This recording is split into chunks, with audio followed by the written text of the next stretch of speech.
एक बेटी की जान की कीमत 11 लाख रुपए। जी हाँ, ये घटना घटी है राजस्थान के एक गांव में।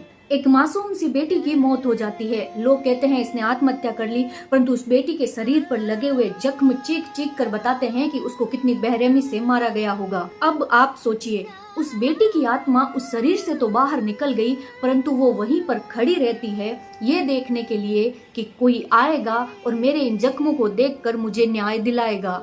परंतु आनन फानन में उस बेटी का अंतिम संस्कार कर दिया जाता है, परंतु आत्मा फिर भी खड़ी रही होगी ये सोचकर कि मुझे न्याय मिलेगा। लोग इकट्ठा होते हैं, पंचायत होती है और उस मासूम सी जान की कीमत लगाई जाती है 11 लाख रुपए और मामला रफा दफा। ये सब देख करके उस मासूम सी बच्ची की आत्मा रो उठी होगी। वो फिर से एक और मौत मरी होगी और उसने भगवान को बोला होगा कि अगले किसी भी जन्म में मुझे बेटी मत बनाना, और फिर वो चली गई होगी वहां से बहुत दूर।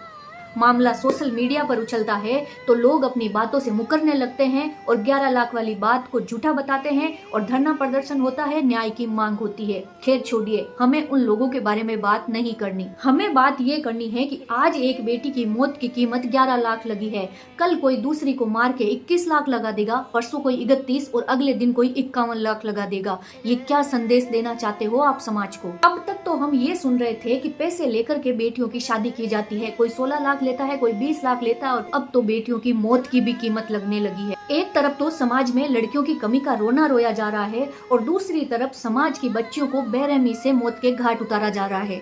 परंतु याद रखिए, ऊपर वाले की अदालत में आपका पैसा नहीं चलेगा, वहाँ तो आपको अपने कर्मों का हिसाब देना ही पड़ेगा। कैसे मिलेगी उस बच्ची की आत्मा को शांति जो मरने के बाद में एक बार फिर से मारी गई है, जो एक साथ दो दो मौत मरी है। हम तो भगवान से यही कहेंगे कि ऐसे घरों के अंदर, ऐसे परिवारों के अंदर कभी किसी बेटी को जन्म मत देना, जहाँ उन्हें जीते जी भी बोझ माना जाता है और मरने के बाद भी उनकी कीमत लगा दी जाती है।